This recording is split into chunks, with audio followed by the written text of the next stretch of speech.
No one notices good design, everyone notices only bad design, and 80% of users in the market use only great applications, not average ones.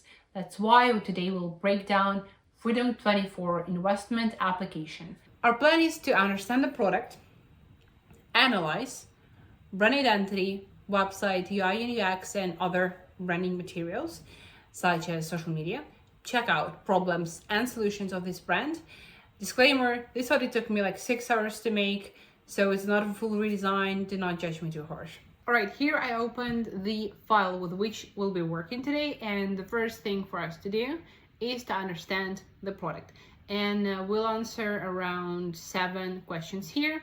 What is the product or service here? So Freedom24 is a digital brokerage platform or investment app. It acts like users broker. Users invest themselves. It's not automated investment. So it's different from apps like Stashaway that targets passive investors and Autopilot that acts like all informational platform for investors, and more similar to eToro, Trading 212, and Degiro. Here you see their logos. Brokerage, not AI. Also, I heard that the crypto options are limited there as well.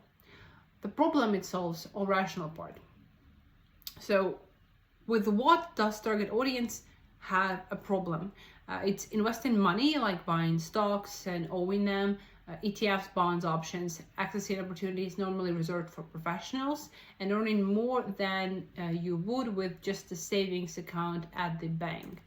How does it solve these problems? So we have a web and mobile platform for global markets with access to US IPOs, like rare for retail users. We have global markets, 15 plus exchanges in US, EU, and Asia. On the App Store, you have specific countries, I forgot them. Interest on unused cash in the account, it means that if money just sits in your account, it acts like a savings account in your bank. Lowish trading fees around 0.02 per share. For comparison, many traditional brokerages charge around $5 to $10 per trade or higher fees. Licensed in EU, it's Cyprus based, and well, it has license from EU, so it's kind of safe. Real ownership of shares, not CFDs. Here you see the difference. You're not betting on price, you own a share. And to sum up, you have great access and great opportunities here with a low level of entering the market. Okay, you don't have to buy a share. You can just invest small amounts, small sums like $100, and they will still make a trade with many shares available. Question 3, what pain point does it solve? So the previous question was about the rationale, the uniquenesses, the strong parts of the product, and here we are checking the emotional one. It's important for branding and for people who make the product to understand what are their emotional strong points to press on them while marketing and selling. Okay, so users mostly know that they need to invest by now. If they don't know, we call this selling a problem. So you kind of have to educate people that they have a problem with investment. I do not think that that's what Freedom24 does. Like, they are not educated and they're not promoting the idea of investment, even though I believe there is still a huge market for educating people on investment. We won't talk about that. Here they are, audience is scared of questions. Is investment safe? I do not understand where and how to start. And am I missing out, like FOMO? An app needs to make them feel confident and in control of their finances and freedom, and not miss out. Not freedom, but future, in control of their future. As to sound and voice, so here you see I pointed out the problem and solution. Right now it looks professional, like an expert, with a lot of dashboards and analytics and info, but it might look too complex for people who do not have any basic knowledge in investment. So solution make it simpler and clearer, more beginner friendly. And here I did this small graph where I understand that it's more formal than chill, it's more conventional than rebellious, it's more serious than fun, more classy than innovational. That's the question, because it can be innovational if you want it to be, and it wouldn't be that bad. Community oriented or business oriented. for now it's more business oriented, but being community oriented is kind of more, it gets more repeated users, more loyal users, and repeated sales, and brings in more cash flow.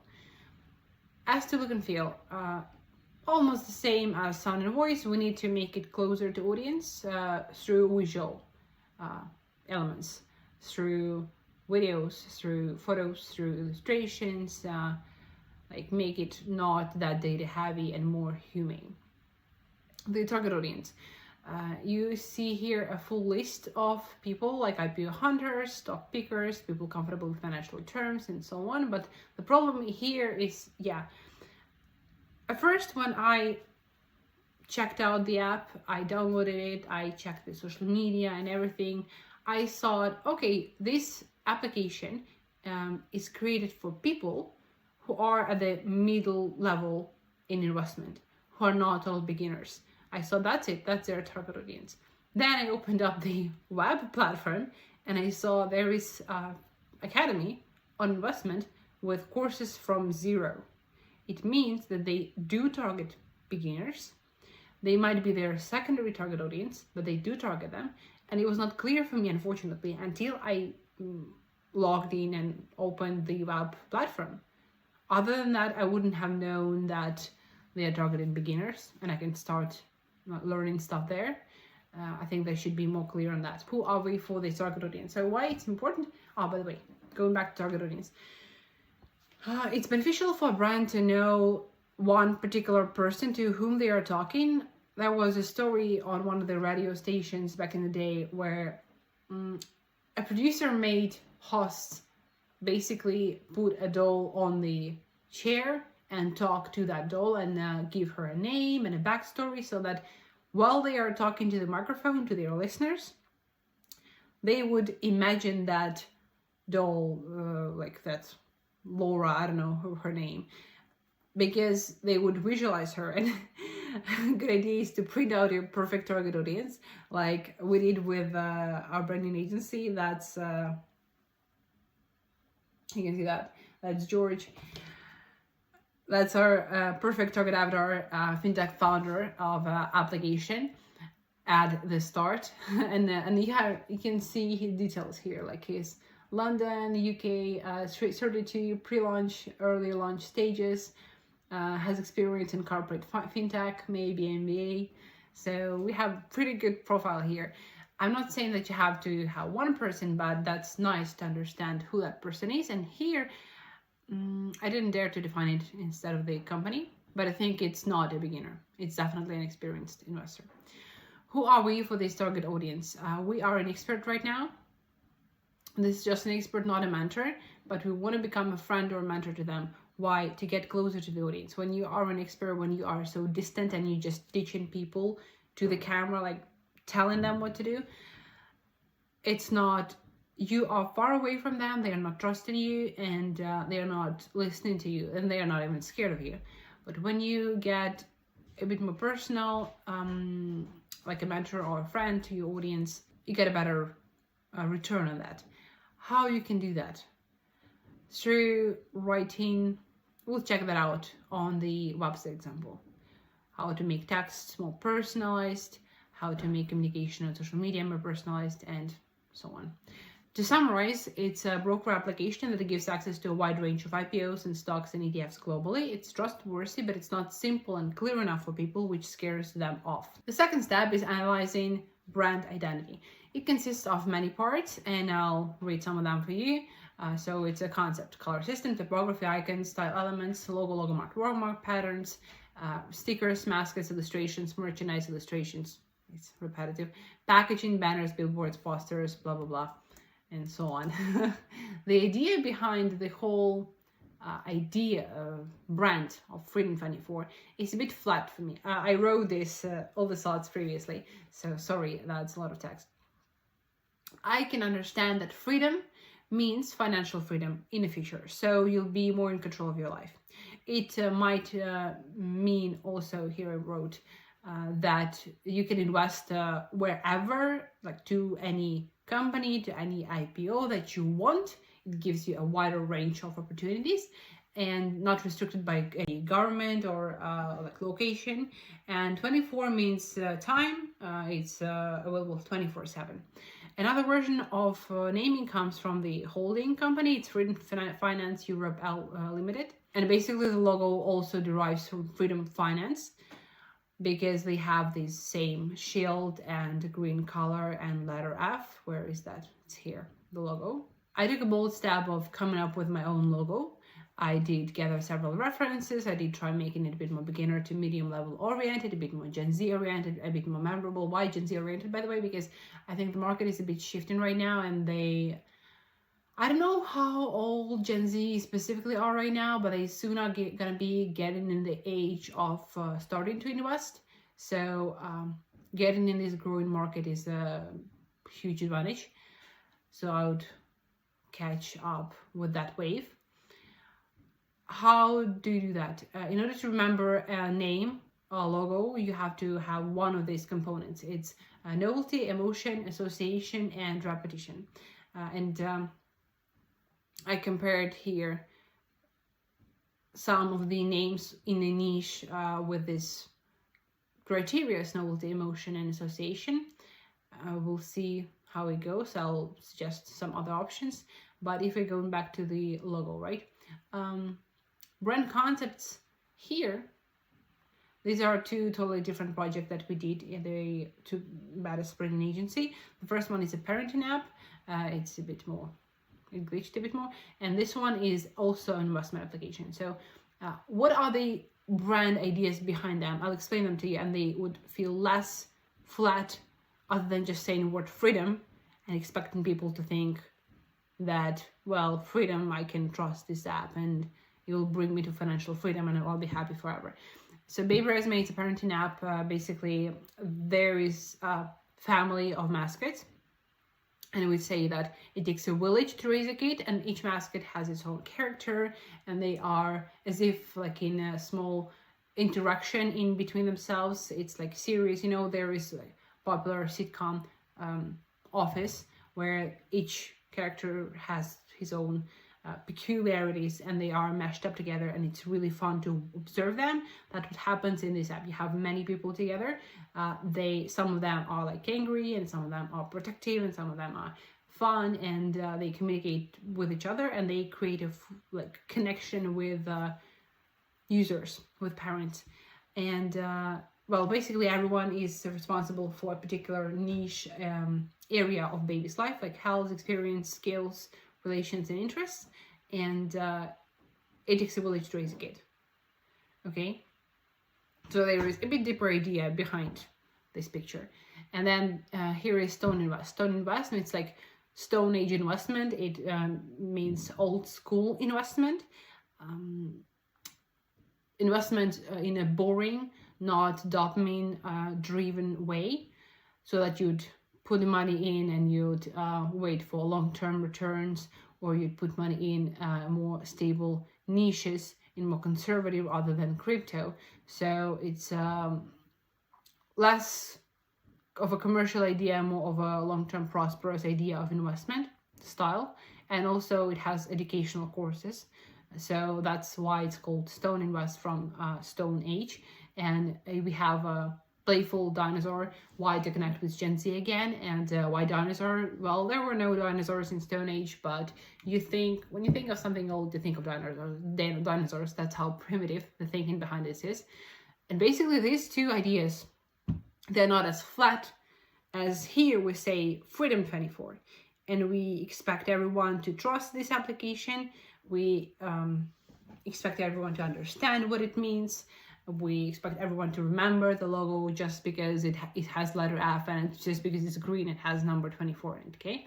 I'm not saying it's bad, it's pretty good logo, but it can be improved. And here I made a creative process. Wait a second. So here is the creative process where I started like, okay, let's figure out how we can improve the logo. And these are all the options that I did. And then these are all the options, like this is the full logo, and these are icons for the application. I was here, you see, experimenting with like 3D even, or pixelated stuff to make it like more extravagant, like you would like it.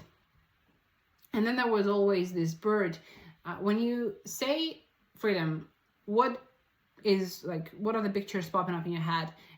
For me, it was a bird or sky or sunrise, clouds,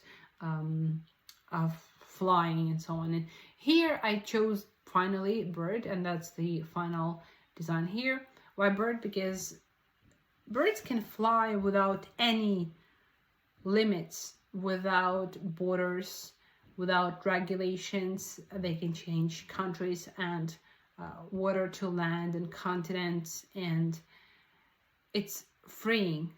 It gives you kind of a hope. Maybe too philosophical, too sentimental, but there is an idea in it. The full logo has Freedom24 name in it, and that icon is more simplified just to be readable and noticeable compared to other apps. If I'll put this in, that would be too small to understand. Why do we have this rounded stuff? To make it more modern. That's it.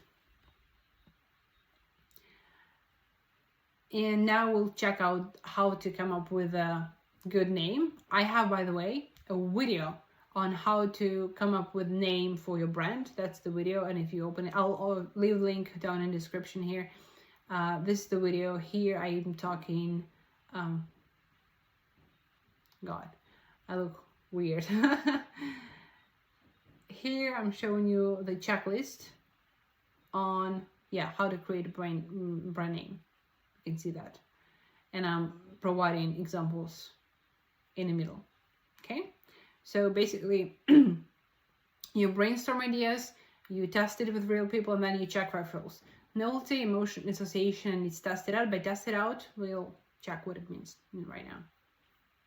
So here is a table. Okay, people remember stuff that is new, and if we are thinking of a name, bad examples would be Freedom24. It's not new. We heard about Freedom, we heard about 24 apps. It's not shocking to me. If I would walk on the street and I would see this name on a banner somewhere, I would not be impressed. It does not touch anything in me. It's okay, it's a word. Same for Ameritrade, same for First Trade. A bit better examples is attractive brokers, interactive brokers.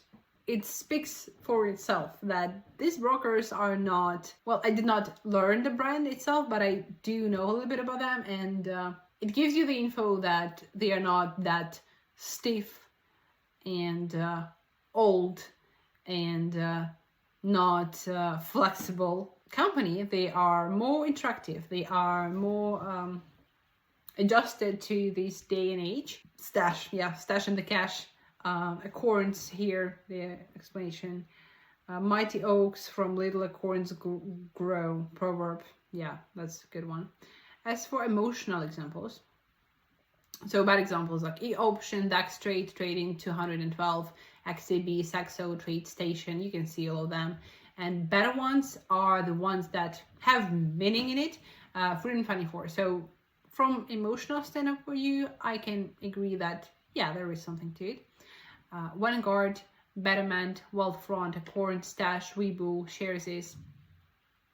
So Vanguard is like people who are leading the pioneering the idea or something. As for association, Freedom24, well, it's like freedom associated with Sky. That's basically all we have here. Or Capital Markets, Invest Pro, Ally Invest, Digiro, XTB, too generic, not specific enough. Robinhood, you have a clear association with what Robinhood is, okay? eToro, you have a clear association with a bull market. Trading 212, it's the iconic Manhattan area, like a privileged area. Spaceship or superhero. Once you hear this name, and also how to test out the name, what I did with TOO.BADASS, I read a bunch of names to my friends and I asked them to repeat the ones that they remembered, and they did remember badass because it just sticks in your mind. But if you read a list of names and somewhere among that list you say Invest Pro or XTB, will anyone remember that? No. It's not a requirement, but having thought through name and logo and social media and communication and UI and UX and user flow, everything, it's devil in the details. As to repetition, what it means is basically you use your name as a brand word that you'll repeat in sentences and slogan, or it's just so easy to say that it gets catchy and people like saying it, okay? Freedom24, interactive broker, so I'll read this once. Charles Schwab or Hargreaves Lansdowne. Did I say it right? Hargreaves Lansdowne. Admiral, Trade Station, Ameritrade, Zack Strait. My favorite one is like this Hargreaves Lansdowne. Bro. But good ones would be SoFi, Mumu, Box or Box Zero, and SoFi stands for, social finance. Mumu, so it's the ultimate brand word. It might sound too childish. You have to be careful about that, but it's not a bad thing. Like TikTok does it, Google does it. They sound, if you imagine that you do not know what Google is, it sounds a bit silly and playful. Why? Box or Box Zero, play on box. And name is tested out. What does it mean? It's culturally appropriate. It has domain availability, no trademark conflicts, and available social media handles. Okay. And here is the video on it. So, summarize the problems that we have with the name and with the logo. There is basically no novelty. It can be compensated with mascots, logo illustrations, and UI, or just communication with clients. No association, bird logo now, you kind of have it. No repetitive or sounds or words, slogan. I'll insert the video right here. Freedom to save, grow, invest, buy, own, fly, expand, run, earn, dream, build, live. Freedom24. So you saw the slogan, and it's freedom to save, freedom to invest. It's a good one. At this point, Freedom24 is a normal name. Every name often has to trade its virality for having serious name or other moments, but can name be stronger in every perspective? Sure. Here are some ideas. Luma, Sona, Volta, Dodger, dodging the rules and winning sport association, open capital, pure capital, equity core. All these sound pure and easy and clear. A material you can work with. So good examples of brand concept. We already talked about that. And the summary. Freedom24 is not for passengers. It's built for people who understand that financial freedom is not automated. It's earned through skill and decision. There is no autopilot, no shortcuts. No one's doing it for you. You get the tools, the access, responsibility, because it's not a platform that makes money. It's the person who's using it that makes the money. You earn the freedom here. Yeah. You can clearly see that this passage was generated by ChatGPT, and I didn't write it, but that was my thought in it. And embarrassing, isn't it? We'll talk about AI slop later, but this is not full AI slop. Some of the filler words are. Basically, the benefit of this app is that you are not being led blindly to buy some stocks. You make a decision yourself. And you have tools. Now we're analyzing the website. That's my favorite part for some reason. I don't know why. First of all, as I open the website, right? Let's go and open the website. Freedom24. Here it goes. You can see how wide it is. Like, it's weird. It's not looking okay. Like, let me open a random. There is a Framer website. Okay, it's different niche. I understand it, but you see, it looks professional, right? It looks like, well, people kind of cared about doing it. You see this text. It's easy to read. It's small. Here, it's like, I'm not gonna be talking right now. while I'm breaking down the website about, well, this icon is positioned too close to this word, and while I'm hovering, it should not be getting more like lighter, it should be getting more contrasted and highlighted, or the spacing here is weird, or I don't know, the container of content is too wide, it's really super wide here. It should be smaller because there are many people who are using websites on bigger monitors, so that the content would stay within limits and it would be easy to read. And then it's like static, it's like, okay, got it. Well, I see the awards. Our awards are really great. It's just a regular website. The first comment I had is layout and composition. Here, by the way, I marked with the question marks the problem, and with the thumbs up the solution. So first of all, the layout or composition of the content is too wide. The text gets too wide. It's hard for us to follow the content. A solution: the content should be fixed within a smaller container to make it readable for big monitors. Next problem: the website is static and boring. There is no reason for users to stay here more. How can change that? Here is the first idea. You can show the preview of the second section, right? So the first section is the first thing that you see here. It's the first section, and second one is this one. In order to make people stay on the website for longer, you have to make them interested. Like, so the next thing that is coming is super shocking or cool, and it should be like popping out from here, and it should be something really interesting. Like, well, it's in Ukrainian, but they are asking you to scroll down to get to the new level in your career, and they have an arrow here. So basically you have to get people interested in scrolling down. And plus, the most basic thing to do good with the website is adding more interactive stuff. There is hierarchy of how people consume things. It's easy for them to consume videos, like TikTok, that's why it's so high. Then go images, then we have icons, and then we have text, like reading, right?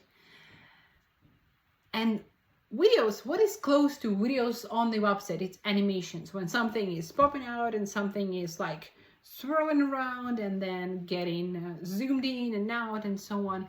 Kind of some hustle going on.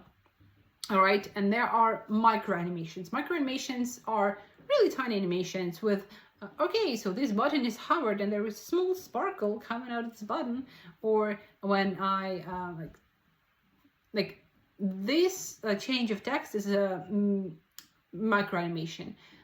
This is a micro animation. Well, they are really bad here. It's super primitive. You can see a little bit of animation here on this website, but it's bad. Let's check out some other examples that I added here. So it's number one. These are totally different niches. This is not the finance niche, but they have some regular, not great, but regular animations that you can pay attention to. Some might say that, why would you need that? Like, you have a good website, you have a solid and so on, but if people do not know about your brand, they open up your website and all they see is this, like, do you want to stay? You have a generic picture of some random stock guy, or AI generated guy, I don't know, like a model, some kind of graph in 3D, investment for everyone. Okay, like invest in stocks and ETFs. It's not confusing, it's short, so it's a good thing. But other than that, I'm like, yeah, I can check out other apps as well. There is nothing that catches my attention. Okay, that makes me interested. Okay, what if I scroll down just like one more move, like one more scroll, one more click? No, there is no incentive to do that. All right, here, micro animation. This is micro animation, okay? Micro. There is a video happening. This is micro animation. Here is some guy who's smiling to me and he's talking. I'm like, I want to click on that. Well, what is it? There? It's a song. Okay, so what if I scroll down? You see it's going smooth. It's like nice to, oh, no hidden. Okay, that's nice. I'm not saying, oh, this guy started talking to me and is this German? So he started talking to me in German. I'm like, okay, that's fun, you know.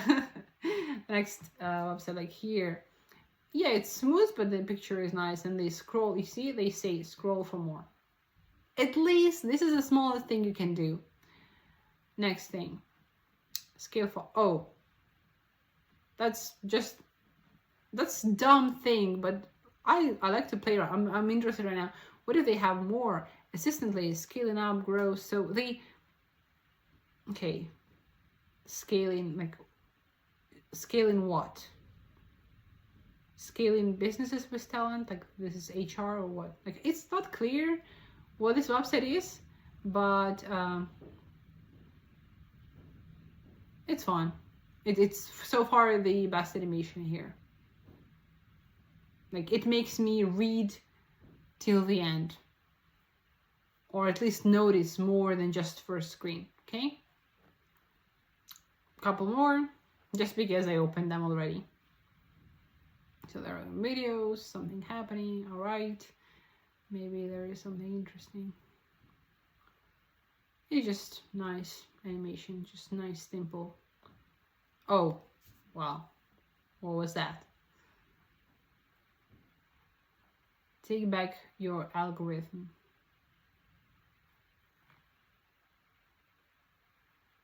I do not understand what is happening. Play. Okay, so I should be something like sound creation, I don't know. But you got the point about animations. And after all those websites, look at this one. It's not that cool anymore. The next thing, product is great inside, but it's weak on the outside, the packaging of it. We do not see all the features, benefits it offers from the landing page. Only after checking the website of the platform, I figured out that the target audience are beginners. They have free academy for beginners, so you should be putting this everywhere and talk in more simple language. So how do you do that? The first, and you see there are many examples here. So the first thing you can do is hero page. Hero page should be clear in first 3 seconds. You have to understand what is the product, what the problem it solves, how to get a result, and before and after result. Either it's a well-known brand that does not require you explaining what it does, like Nike, just do it. They can put a picture of a famous basketball player and say just do it, and kind of people will buy stuff because they know what Nike is, or huge names. But if we're talking about this brokerage app, it does not have that wide audience. People may worry if this broker, like, first of all, they'll be curious, like, what is that? Okay, here, sorry, it says invest in what does it say? Invest in ETFs and stocks, right? Yeah, but like, is this a web platform? Is this a mobile application? Is this a company that I call on the phone and like invest, like a broker? Like, what is that? How do they do that? How does it look like? How, like, show me the product, show me that it's an app. Okay. People may worry also if this broker would fit them. Does it work in their country, or is it on NASDAQ, or does it have particular IPOs? Or obviously not all of it should be, does it have crypto or not? Not all of this info should be on the hero page, but at least what is, again, the product, the problem it solves, and how to get the result, before and after, something that would convince people that they are at the right stop. Okay, here are examples of other websites. So this lamp for growing system, they show you the lamp. I don't know what this lamp is, but they show you this lamp right away. Here they show you the liquid egg in a bottle. Like, they basically give you the package. Here they show you the bottle again. Here, that's better one for our case, finally. If it's next gen finance, for, I don't know what that is, but they at least show you the app. What do you get in here? Then here, that's some kind of cooling and heating boiler. So it's a boiler for water. I don't know what it is, but no, not for water. It's for climate. So this is some kind of heater. And maybe the name is so complicated, but they tell you what problem they solve. They are saying, doing climate right. Like they fix your climate, okay? Or here, it's maybe SEO or UX agency, and they're not naming themselves, but they are saying what they do. They increase conversion because of UI and UX. Then here, we all know these companies. Loom, they put a video of how they solve your problem. There was previously a better video with a woman who was sitting in a coffee shop, and she had her whole calendar booked till the end of the day, and she was so exhausted. And then she opened up Loom and she kind of started recording this 5-minute video for all of the people she'd about to have a meeting today. And she kind of freed up half of her day and she felt less stressed. So they basically showed in one video how their product works and what problem does it solve. So here is a different ad, but still good. Here they are telling you, turn your ideas into apps and you can test drive the AI. That's not that popular company, but it's a mortgage, and well, we'll talk about it later. What else? Build better sites and faster, and the framer shows you what sites you can build. Meet the night shifts. I don't know whether like that's an ocean. It's another thing. What else can I show you on these examples? This thing we'll check out when we're talking about this next step and problem. Then there is a trick, additional thing for your hero section. From a marketing perspective, they use different tricks to make you remember stuff other than like novelty, emotion, association. If your title consists of 3 parts, like 3 steps, 3 product benefits, 3 word slogans, 3 steps, it's easier to remember. You see, show it, say it, send it, or smarter, brighter, mightier, or just do it, or open, pour, and mix. Okay, your brain catches that info faster because that's simple and it's going in rhythm. Even if you add a kind of catchy music to it, that would be perfect. Yeah, here I did screenshots of some other elements on the website, not to scroll it.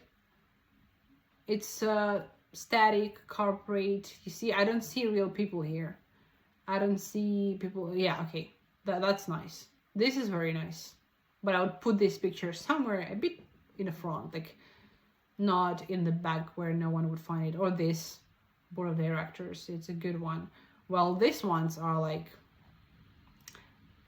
they look beautiful. I don't have a problem with that, but it adds up nothing to the value, to the meaning, to getting closer to the customer. It's like, it tells you basically nothing. Next problem that we have with the website, it's too corporate, generic, AI slop visuals and decks. No one watches, read this. We won't even talk about trusting or buying here. What's the point? Solution, make it more human, both visuals and text. Nobody tries corporations, so add a personal video, introduce the team, reviews, show real people, use simple language, not AI slop. Of course, the product reviewing is serious, so there are limits to it. We can't just connect and work with people like Gen Z. We have to be careful not to present it like a scam, or you see like it's like launch of a new NFT or something, but make it more humane, won't hurt. Here is the piece of advice that I find really great from Alex Ramosi that he recently did on the IG, this carousel on how to identify that it is AI slop. You can see, you can read that in full. Okay, I'll just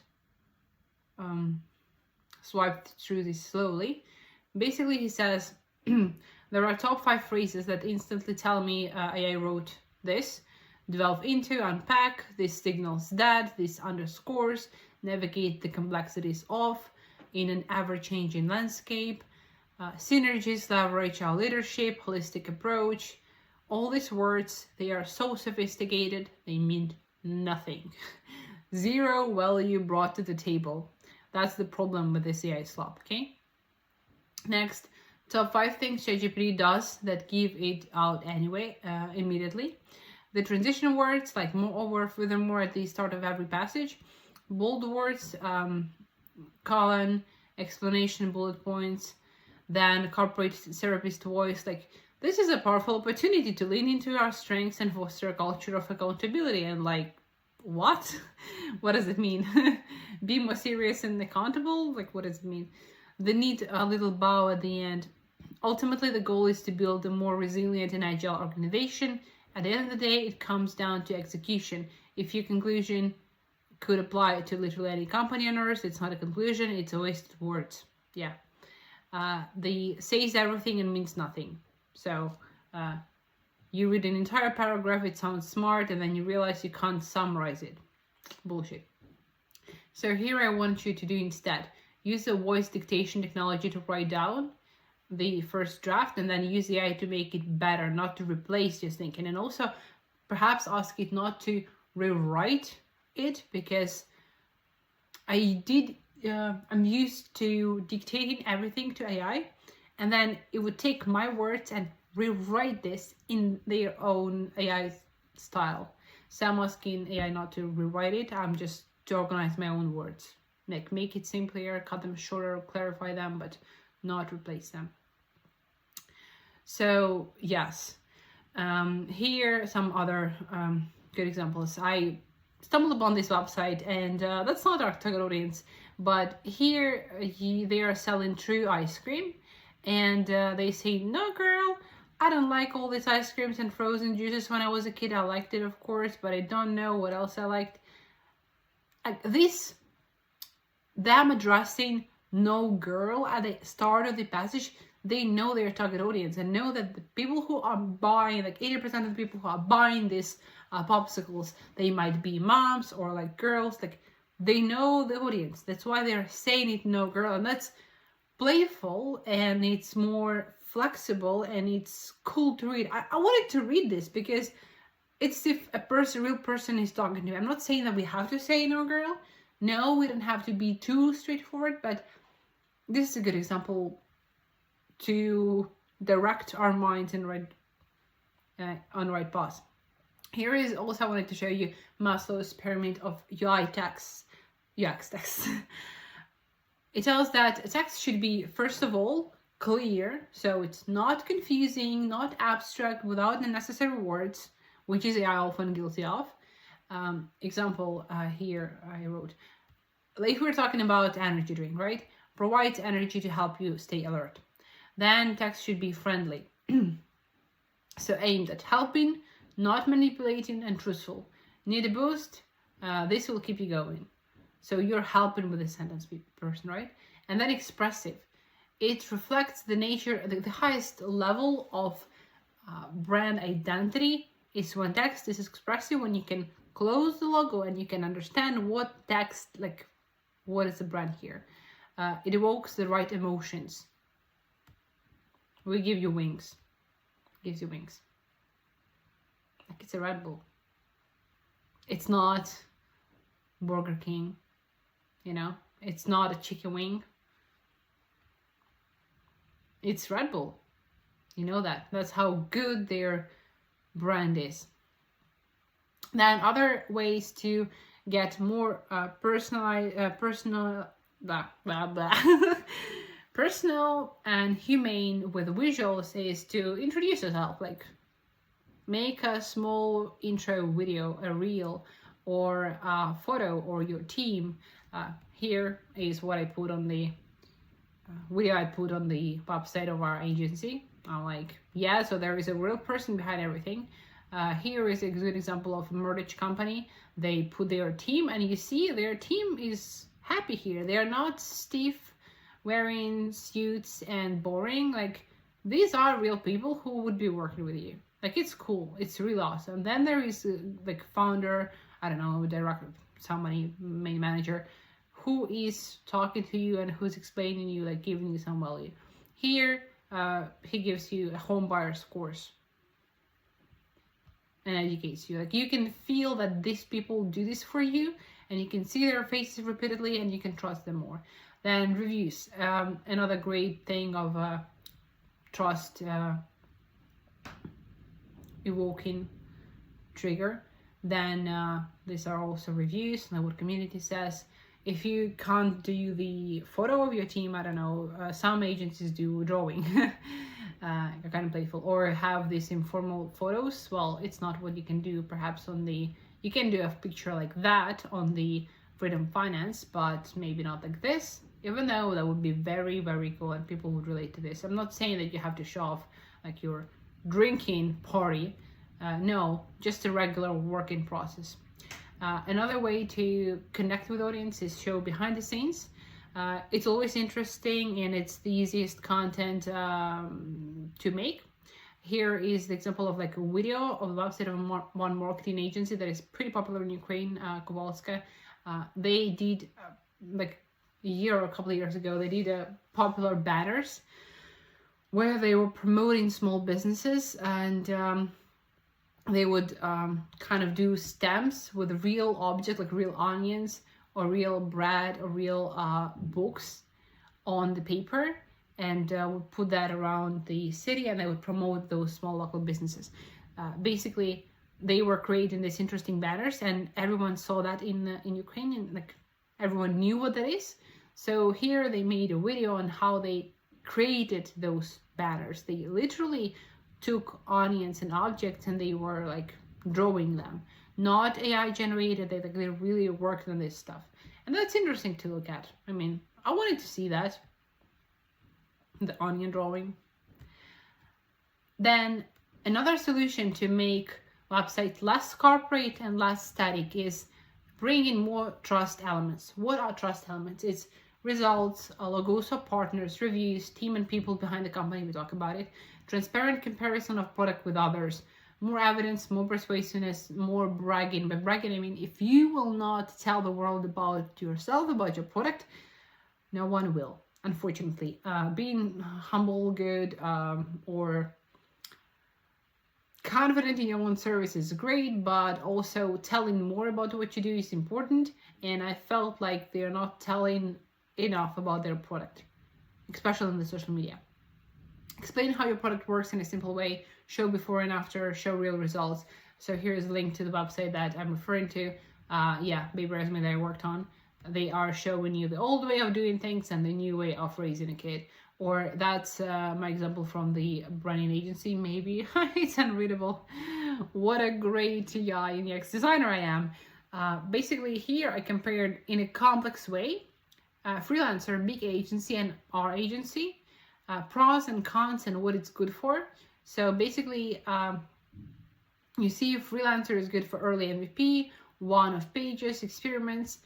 Big agency is good for large companies that want fully outsource and not be involved, and that have big budgets and that don't want to care. And we're good for FinTech apps and SaaS founders who want to clear premium product and brand. And here you see like filtering projects, accept what makes money, only full brand and product design. You see that's true comparison, and it helps people figure out whether you're a match or not. Then also people don't remember what you said, but they remember how you made them feel or what you shown them.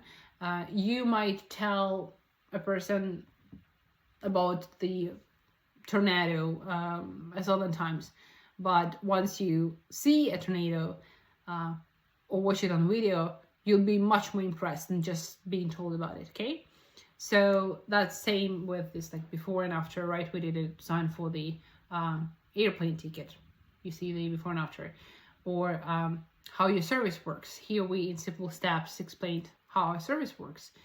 Or here is how Baby Resume works, 3 steps. Here is the process of evolution of your design, like from no design to good design, good, great design. Or trust section, again, stats, like telling how many projects you did, how many years of experience you have is also awesome. How many clients you have, how many downloads, Trustpilot reviews. These are also stats. We've seen that already. So bring in more trust elements. Then another, maybe a part of a trust element is value. When you're giving people value, they like lead magnets. Lead magnets are small pieces of value that people will see as valuable, and then they will pay attention more to your service and they will consider staying with you for a longer period of time or buying the whole service, Some people argue on the internet that if you're just giving out free value on social media and everywhere, you attract brokies and people who just want to get a freebie. I disagree. There is a percentage always of people who want a freebie, but there would be 10 or less percent of people who will buy a product after getting the lead magnet. So create a small book, a PDF, a video, checklist, course, and give it access to tools like calculator of compounding effect, okay, on your investment. I haven't seen that, by the way, on the Freedom24, but that would be really great tool, and many people who start investment use that tool. It can be awesome lead magnet, but they do have a great academy and courses, so that can be a thing. And here is an example of how I did the lead magnet for our agency. Like, I did this video and a checklist on how to find and validate app ideas, and I give it out for free for some time. An additional piece of advice, it's not connected to making website more humane. Well, it does, okay? It brings in more trust. It's SEO. SEO is like a search engine optimization. You might want to consult with the specialist in it, but I did work with SEO experts, and you need to have keywords on your website so that when people will Google your website, you can check out what they Google, by the way, on Google Trends. Your website would pop up. Your article from your blog would pop up. You think, why do we need blog on the website? It's so outdated. Who reads articles on blogs? People who think with their own head instead of ChatGPT do. If the article is written good and there is value in it, and it promotes your website in search. If you print the exact question that people would most likely ask, that's where you win the game. That's where your website pops up in the search. And that's why you need FAQs, answer popular questions. You need a blog, write real valuable articles, tell about your team, just a lot of keywords, okay, to adjust your website. And here is an example of how I did FAQs for our agency. You see here are the sections of these FAQs, and you see how many of them we have here. Obviously, they are all just like a drop down, so they are mostly closed, but you can find them through search. Okay, so this is not a huge section that I put on the website, it's really small, but you can open and find any question here. The next part of analyzing the app, and it's the most important one, but I did had not that many time for it, it's UI and UX. If you want app to be number one in the niche or premium, you need to act accordingly. Since from the very start, well, you start working on the app, do the flow clear and easy, and make sure that people can get to the goal in 5 taps. So how UX can help Freedom24 reach its goals? You can see here a list. Now, where are they bleeding money? That's the most important question when analyzing UX. Most likely, it's where people unsubscribe, delete the app, get bored, tired, or confused. So far, I've seen no subscription. There are just fees for transactions, but I think there are ways to monetize the app, which we'll talk about later. First of all, the first problem is too long and complex onboarding. Okay, autopilot app we talked about. Onboarding is simple. It's 4 questions. That's it. Let me show it to you. You see, it's autopilot. I'll remind you, it's a different type of application. It's an informational platform. You cannot trade here. You cannot buy anything here. You just see how others handle their portfolios. That's it. So you see the logo, you see the features. 4 questions. You have 2 more questions here, and you get to the portfolio. That's it. Then Stashaway. You have a bit more questions. I didn't count, but you see that there is employment, income and expenses, and so on. So it's around 10 pages or so. maybe more, like 12. But Stashaway has a reason to do that, because it's an application that uses AI to analyze your income, expenses, goals, and everything to suggest, to recommend purchasing particular stocks. So they need more info than Freedom24. And it takes around 10 taps. This is a wrong information here. It takes around 10 taps, even though they need more info for AI analysis of the user's profile. Freedom24 has too many repetitive screens and steps, 10 to 12, 10 to 20 taps before first investment, email, password, PIN, country, taxpayer number, economic profile, goals, income, phone verification, identity documents, selfies, repeated inputs again and again. And I'm going to show that to you real quick here. So this is how Freedom24 looks here. You see, you get in, you check the email, password. I write down all the thing that you need to do here. You see tax residence, if FATC, A status, all these like main source of income, all this stuff, investment experience, do you have financial education? I understand that this information is valuable, but I'll comment on it soon. You see, it's still onboarding here. It's still onboarding. So if you visually compare the lengths of onboarding, like this is where onboarding starts on Stashaway. You see that here. This is where onboarding stops on autopilot. I meant stops, not starts. This is where onboarding stops for Freedom24. It's longer than Stashaway. Even if I moved it a couple of screens, it's still longer than Stashaway. It's crazy. And in my opinion, there are there are places with information that are not required at the onboarding stage. Like, are you interested in sustainable investments? Or investment expertise, testing out actually if you know what margin or ETF is, or do you have a financial education, or I understand that this information is useful, but this can be done later on, not in the process of onboarding. In onboarding, you have to make it as short as possible and give a small piece of value as soon as possible to the user, so that he will not basically quit, so that he'll stay using the app. And then, while you have already logged in and registered user who's using your app, you can add up these questionnaires, this testing, this education and stuff, not at the onboarding, not everything at once. Lower time to first investment, it means lower conversion, it means lost revenue. All competitors do this KYC onboarding. It means like identity verification, regulatory compliance, and risk profiling. Yes, questions during onboarding that we have are valid, but whether they are asked at the right time and in the right way is the question.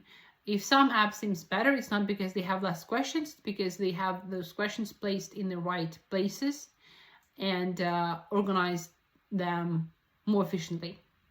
Ask all the questions to all the users, but better approach it would be ask more questions to those high risk individuals. All right, make the process a bit more streamlined. If the app treats everyone like a high risk user, that's an inefficient UX. I think this onboarding can be streamlined, if not to 5 screens, we can say to 10 screens.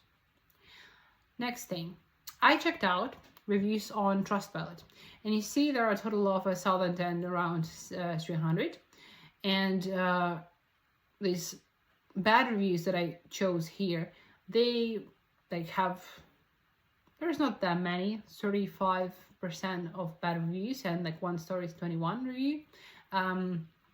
If I summarize, majority of low marks were people who were concerned about their privacy, data, stock prices, or availability of different shares, or Also problems with like closing their account, because you need to show your ID to close your account.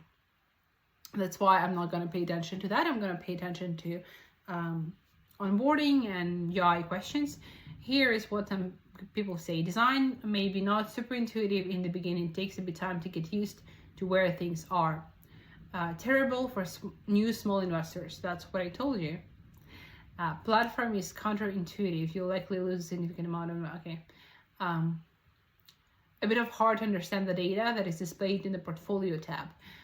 Some terms are confusing. Takeout and can invest columns, how calculated. Also, users report too many push notifications, promos, and offers cluttering the experience. And investment ideas plus ads and products compete with core actions like buy, sell, or portfolio view. So how we can solve this, we can separate investing and discovery/ideas into two different tabs, and introduce the focus mode without promos, without push notifications, just trading UI. Apps like Robinhood separate trading and discovery much more cleanly, and making app without promotions or ads can be a premium version, a small fee version. Then weak informational hierarchy. So some of the things like P&Ls, balances, positions are not clearly prioritized compared to other metrics on the graphs. You have to make P&L and total value the main focus and everything else secondary. Confusing trading tools. Some users claim it to be too complex for beginners and too limited for advanced users. I really read reviews that were saying that it's too advanced, it's not good enough for advanced investors. And just like Binance did light and full versions of the app, this app can be divided as well. I see the difference between web and mobile versions. There is one, like there is no education on the mobile and there is much more limited functions, but I'm talking about two different versions of apps on mobile. Make it light for beginners and make it more advanced for advanced users, and this way you'll keep the audience. Monetization opportunities. Pro Insight subscriptions. Right now there are a lot of tools that are integrating AI. I'm not an expert on AI, I'm expert on branding, but you see a lot of apps getting closer to leadership, to the top of the leadership board through integrating AI. Like Autopilot is perhaps the first tab that pops out when I print in investment, and it's just an informational platform. I worked with Crypto Equate. This is the platform that gathers information about cryptocurrencies from X accounts, channels, chats on Telegram, and it basically analyzes what people are talking about right now and puts this information out into the platform so that users get educated on what are the trends in the crypto niche right now. Also, they are tracking some of the portfolios of top traders on the market, and you can filter those portfolios by sums of money. So there is like big money when you make an order for 10k bucks, and there is a small order for $100. And people who would move larger sums of money sometimes make decisions different than as opposed to small sums of money. What I'm saying is that sometimes these people with larger packs of money, they have, well, not insider trading knowledge, but they do have advisors or access to maybe more expertise so that you can follow their money, okay? Not check, you do not see the total tendency of how people act, like whether they are selling the coin or the share right now, but you see the trend separately as to how people with a small amount of shares act and how people with huge amount of shares act. And if everyone is selling, like so every small holder is selling, and every big shark is buying, you gotta pay attention to that. And that can be achieved right now through AI, and that's a really great tool. And I think that this is the Pro Insight subscription that can be integrated in applications like Freedom Finance or IPO early access tier. Yeah, AI recommendations, I already told you. So you can turn this mechanical way of investment into a benefit, not a problem, because it's needed. It's indeed better in long term than AI apps that decide for you and you learn zero skills of trading and decisions. This app is optimized for control. The solution is to introduce educational layers, not to remove control. We don't have to make it like autopilot. We have to reduce friction for first-time investors. There are two roads. You can either go and integrate AI and recommendations and go with it to streamline the process and attract more users, or you can press down and push more for a traditional way of analyzing information yourself, of getting educated with the Freedom Finance Academy, getting your own knowledge and skills, and then making your own decisions, because there is a risky and tricky part as to AI recommendations. They can be manipulated. You will get more dumb if you base all your decisions of trading just on what your AI tells you. You're literally losing your brain cell state. And I want to show you some of the screens that I designed according to in style with the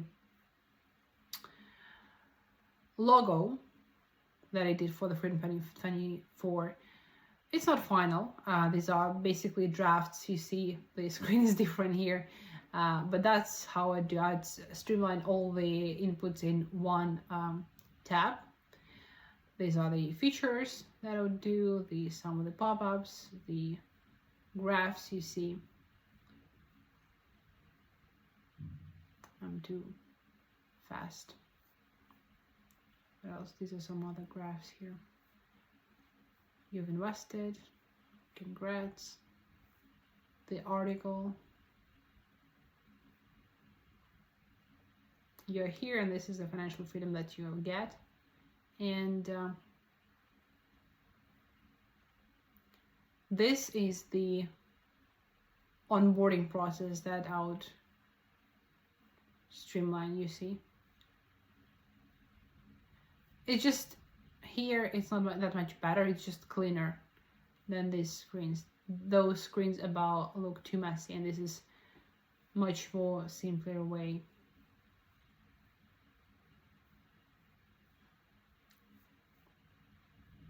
Looking at things. So to summarize, I'm not saying that I did a redesign for the application. I did think that we'd be able to pull this off in under 6 hours. We were not able to pull this off. If anyone from Freedom24 team is interested in us doing that, we can find a way to simplify the onboarding in 10 tabs. Other than that, this is just the clean UI version of the application. Okay, now let's analyze the last part of the brand. It's additional materials, merchandise or banners or commercials or social media. Here we'll check out our social media. In particular, I wanted to compare two accounts. It's Freedom24, this is the account, and Autopilot. These are two different apps, but there is something to learn. You can see these are the headlines, the posts that Freedom24 does. It's like, this is very important for us because it is exactly this kind of environment that shapes the quality of the business. Or the European market and the development of Freedom24. Okay, European market, yeah. Prediction markets and the future of... Okay, so this one gives me any information. Teams and the Cherry Pedal tournament, that's a good one, that's connecting with the audience. But basically, all these titles are long here. Like, it looks good. It's good. I'm not, right now, as I'm criticizing, this is a good enough app, and it's really hard to criticize it and to analyze it and break it down. But if I really were to change it and to help it, what I would do is I would check out the headings. Most of them are super corporate and super formal that I really do not understand where to look at and what to read, because the visuals are not catchy. Yeah, if you need to put a speaker on the photo, that's a good thing, but you see the pattern like repeating itself, like here is a speaker, here is a speaker, here is a speaker, here is a speaker, here are other people. Like this is catchy, like one speaker is catchy, but then it being the same picture like again and again is not beneficial, and also making the heading so long and confusing and not giving you any new piece of information is also not a good thing. Compared to autopilot, here is autopilot. You see, there is different people, well, except for Trump being popular in last period of time. And you see that, well, while some of the headlines are long, you can kind of understand what it's about. You see, Palantir hasn't had a bad day since Trump posted about it. It's short. You can understand the new information in it. Like every new headline gives new information. Or this one is catchy. There is like a big number. Or you see 35 of its what? I don't know what it means. Congrats to you if you didn't panic sell. You see, there are different interactive ways of presenting news. Or here is some crazy market stuff you missed while you were busy living. This is not informal way of talking. This is a regular conversation, but it feels like a human wrote it. And when you open it, here is, this is like one of the best posts that I found from Freedom24. And here I marked the, well, like the new information that I can get out of the text. He explores rapid rise of prediction markets, a segment estimated at around $50 billion in 2025, and explains why this emerging space is attracting growth. This is valuable information. Other than that, okay, this is the intro, the name of the speaker. The discussion reveals a broader shift in how markets interpret, but we're talking about discussion, but we're not talking about the summary of the discussion, or we are not getting the value, we're not getting the key takeaways here. Also, investors are trying to access central bank policy rather than companies. Yeah, that's a good one. But can these two long passages be put in a smaller piece of text? Yes. Can it be communicated in a simpler way? Yes. I do understand there is Bloomberg, Wall Street Journal. There are many magazines and many publications that write solid articles using all the professional financial terms. I do have education, bachelor's in economics, so I'm not that dumb. But even for people who are educated, who are sitting on the Instagram, it is hard to concentrate nowadays on complicated, sophisticated language, headlines and articles that pages like Freedom24 suggests here. People might subscribe here, but you see the number of likes, it's 13 out of 7.5 subscribers. And here you see 210,000, and likes are well, not too many, but still. Well, this is just the vibe carousel of Justin Bieber, Biebercella just happened recently. Time to start dreaming. But then here are other posts that I also like. They do have a lot of text, but you see their sentences are smaller. You see, it's like Walmart, America's grocery store. You see, it's smaller to understand it. And the main text is here, and you get it that the electrical equipment that powers data centers used to take 2 years to arrive. Now it takes 5 years.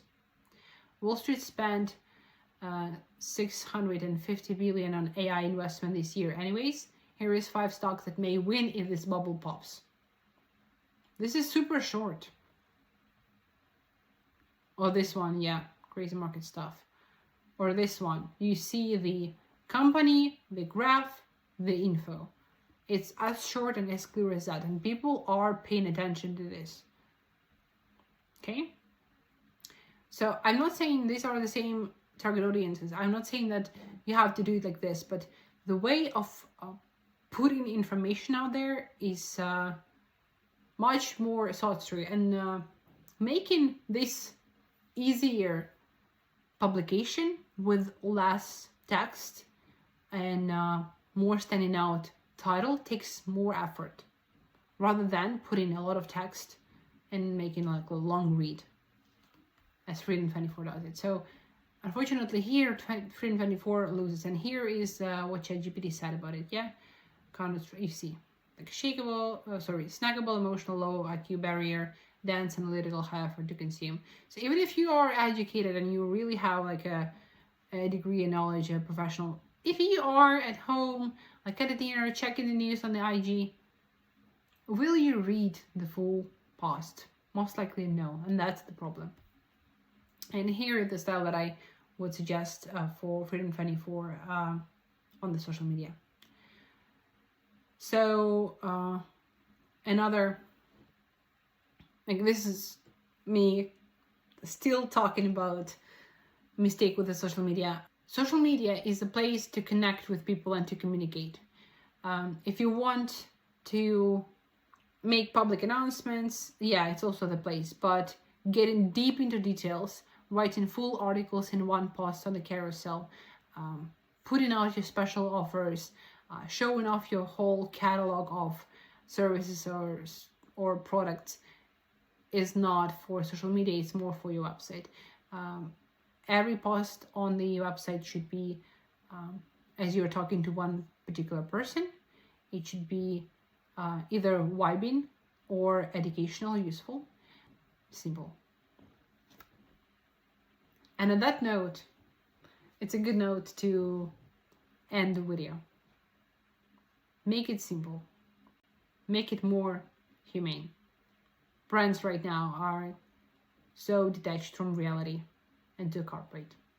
You'll be able to get this file in description of this video to analyze, to break down your brand as well. If you want to get a breakdown like this for your application or product, text us, book a call. In the description, you see the first link, that's where you book a call, and subscribe to our social media, not to miss new valuable videos on how to build FinTech apps and SaaS from idea to the enterprise level. We'll be posting more valuable and free content like this on the YouTube, so do not miss it out. And I'm Anna from TOO.BADASS, and I'll see you in the next video.